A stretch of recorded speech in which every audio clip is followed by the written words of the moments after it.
Welcome back. So it's exactly 1 year since former President Jacob Zuma handed himself over to police. He was meant to serve a 15-month jail sentence for contempt of court.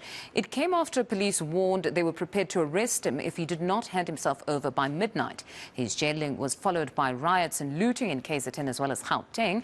Let's discuss this now with political analyst Sandile Swana, just more as a reflection. Good morning, Mr. Swana. Thank you very much for your time. This time last year, many South Africans had woken up, if they slept at all, though, to the news that the former president had, the evening before, presented himself at the Escort Correctional Centre.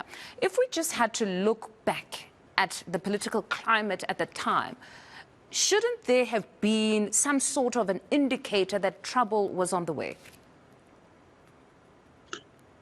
Yes, in the days, definitely in the days leading up to the actual incarceration of Jacob Zuma, there were visible signs all over KZN, certainly around the Nkandla area and KwaZulu, the old KwaZulu area. There was physical evidence that people are prepared to commit acts of violence to prevent the incarceration of Jacob Zuma. But analysis at the time indicated something to the contrary. What was, if you could remind us, the prevailing political climate or his own political currency at the time that perhaps had many analysts not thinking much would come of this? He would quietly be incarcerated and nothing would happen, because honestly, commentator after commentator, they just said, oh, it's just a bunch of supporters, it's a little RET gang that will probably be there and cause a bit of noise, nothing much will come of it. Talk to us about that climate that was prevailing, or his currency in the body politic. I think that there are two things that we've got to credit the orchestrators of that violence and insurrection, is that even those who were assessing the situation, I'm not talking politics, I'm talking the security situation, thought that this would be a physical confrontation with the group between the police, the elite SAPS forces, and that group of untrained or whatever individuals, they would physically come to block them from arresting Jacob Zuma. But when you look down the road, that was actually never really the strategy of the Jacob Zuma camp. They were not going to engage in a direct face-to-face confrontation with this SAPS. They were going to launch a much more widespread insurrection that is largely faceless. So that was the first mistake in the analysis of the situation by analysts as opposed to the security experts in the country. Because some of the security experts still claim that they had warned that there was going to be an insurrection at that time. So there was a misreading of the security situation at that time. The politics of Jacob Zuma were straightforward. One was that whatever it is that he has done does not warrant the incarceration. And as the law was written at the time, that was actually true. But the aggravating circumstances warranted that, from the judge's point of view, that he must actually be sent to prison. So the ANC in this whole situation, could they have done anything differently? And how much power, honestly, did they have? Because the matter was playing out in the courts, and the courts are independent of any political party. They couldn't have influenced the court's decision. So how much of a role could they have played insofar as quelling tensions, perhaps, at the time?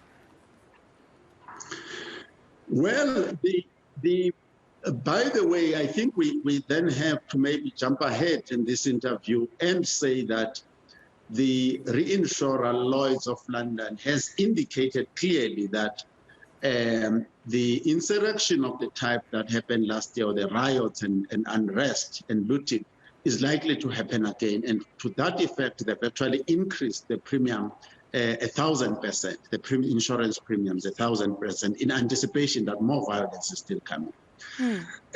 How was this situation prevented? This situation is not new.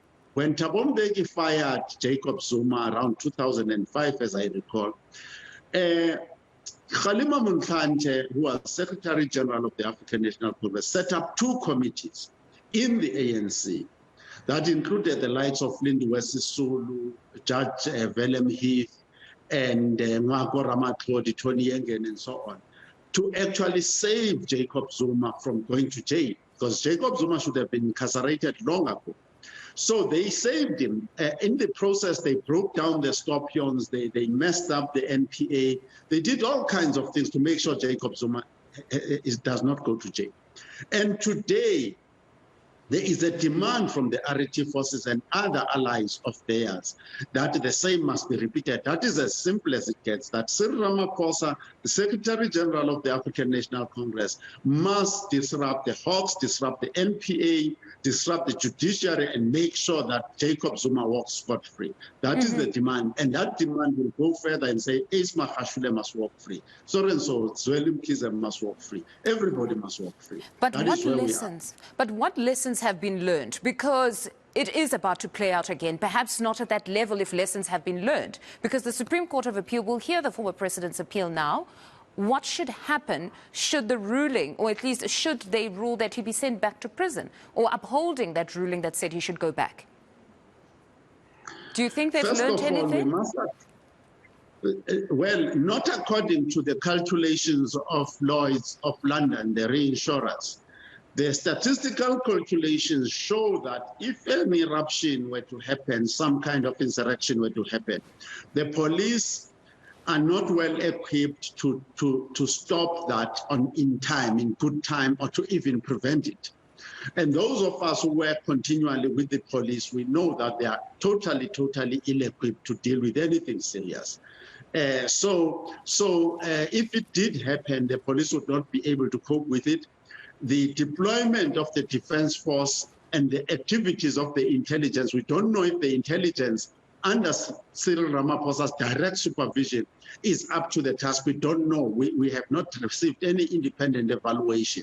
So there is no scientific evidence that tells us that the state, the security apparatus of the state, because that is the only thing that is needed to actually prevent total chaos and looting and damage of property and loss of life. You're confining it to just the state apparatus. Does the ANC have no role to play? Because this is a former president of the African National Congress as well. So he's a member of the party, and mostly it would be, or the sympathizers would mostly come from the African National Congress. Is there nothing that they can do internally to avert another situation like the one we saw? Because innocent people lost their lives. The ANC is in a battle, an internecine struggle, a fight to the death, a fratricide. So Ramaphosa cannot ask the people who are in the RT forces or any other sympathizers of Magashule, Zuma and others to do anything. He cannot instruct them to do anything. He cannot request them. He cannot appeal to them. He's got absolutely nothing to offer to them, and they will not listen to him. Cyril Ramaphosa does not have the authority that we think he has, because I think that is where your question is going. For instance, he said the COVID-19 funds must not be stolen, and they were stolen by senior members of the African National Congress under his nose in broad daylight. So for us to expect the ANC to say they will appeal to people and beg people not to conduct violence in South Africa, I think that is a far-fetched idea. Mr. Swana, thank you very much for your time. That's a political analyst, Sandile Swana, saying perhaps at this time the ANC cannot avert this crisis, but it would need the state apparatus. More news.